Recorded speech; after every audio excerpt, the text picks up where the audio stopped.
Hi guys, today I'll be talking about how I pick stocks that I buy on the stock market and how I made my investment portfolio. Hope you enjoy. So first, the S&P 500 is the index of the 500 largest companies on the stock market. They had a return in between 31 and minus 4% per year. That's an average of 14% every year. So this is why you want to invest in the stock market and make money passively by investing. The total returns include two components: the return generated by dividends and the return generated by the price changes in the index. So, for example, if you had a yearly dividend of 3% plus the price increase of 11%, you had 14% increase from your money. Now, how do you pick stocks for your investment portfolio? I'll be using Peter Lynch's principles in his book Beating the Streets. Now, Peter Lynch averaged around 29% annual return, which is more than double than the S&P 500 that we saw previously.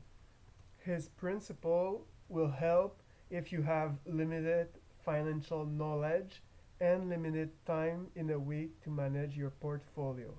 The study in his book is from 1990 to 1991 and produced an average of 70% return in 2 years, whereas the market had roughly 26% return. It was the St. AGNES portfolio. So first, you need to list your favorite stocks to invest in. To do so, you need to choose from the Toronto Stock Exchange if you're Canadian and in the New York Stock Exchange if you want to invest in US dollars. Next, you'll need to read the financial news, whether it be on Wall Street Journal, Yahoo Finance, Reddit, or other investing sources. Now, how do you pick stocks? In the book, Peter Lynch suggests to choose 10 companies that you like and research each one and diversify the types of company you invest in. And why? Because on average of 5 stocks, one will be great, one will be really bad, and 3 will be okay. So you want to average out and not get stuck with a really bad company if you chose one. Now he also tells us to pick one or two companies with good dividend to guarantee a revenue each year, which means investing in utilities or gold or another high yielding dividend company. You need to know what a company does before investing. So the service it provides, the products it makes, and you are not allowed to buy before knowing what the company does. Why? Because you need to know what and why you want to buy the shares of a company before investing. So that means you don't invest in a company that you don't understand and the company that someone recommended but you had no idea what it does. So the investments from St. Agnes were Pentec, McDonald's, Nike, Gap, or Walt Disney. The company all had a superior product that they offered.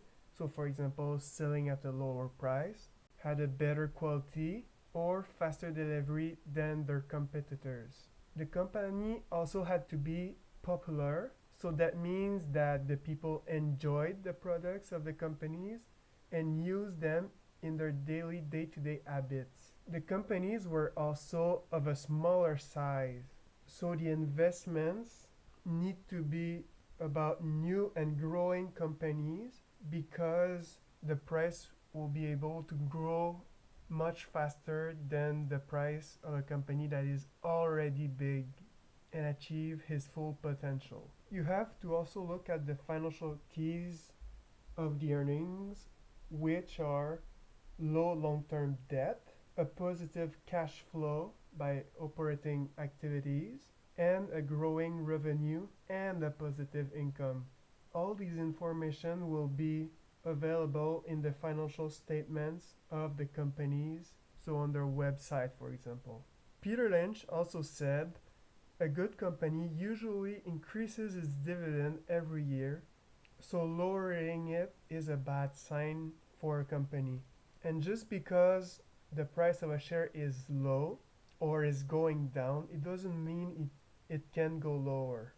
So for example, if a share was $16 and is now $4, it doesn't mean it can't go at $2 or even zero.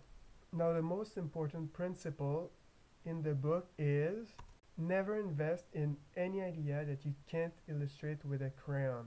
So that means before investing, you need to be able to take a piece of paper and draw the company's strategy and products they offer on the piece of paper. And why is it important to be able to illustrate it on a piece of paper? Is because people that use Peter Lynch's principles and the people that beat 99% of equity mutual funds in 1991 were a class of 7th graders at St. Agnes School in Arlington, Massachusetts.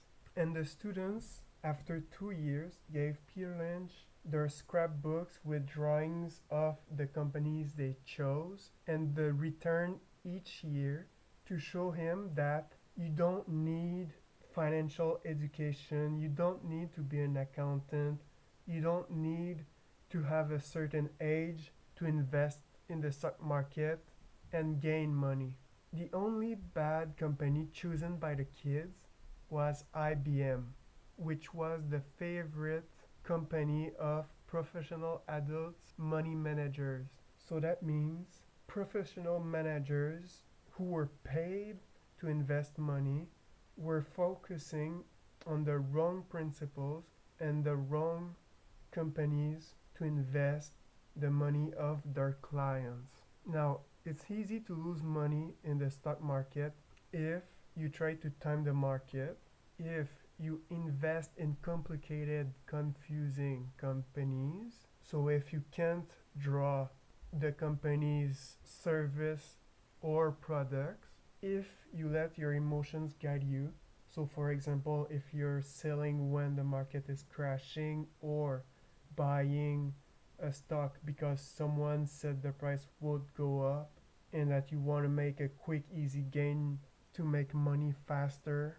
And the last way to lose on the market is if you don't do your research before investing in a company. So let's say, for example, I want to buy the shares of Suncor. I'll have to be able to draw the strategies and products that the company offers. So here you can see that Suncor refines oil and electricity to the market as fuel or energy supplies. Now the financials offers an increasing revenue each quarter, increasing earnings, increasing cash flow, and a stable debt that its ratio is better than the crude oil industry. The company also offers a good dividend and currently has a good stock price to buy. So that's it. Hope you liked the video, and if so, please leave a like. And if you want other videos like this, please consider subscribing. Bye.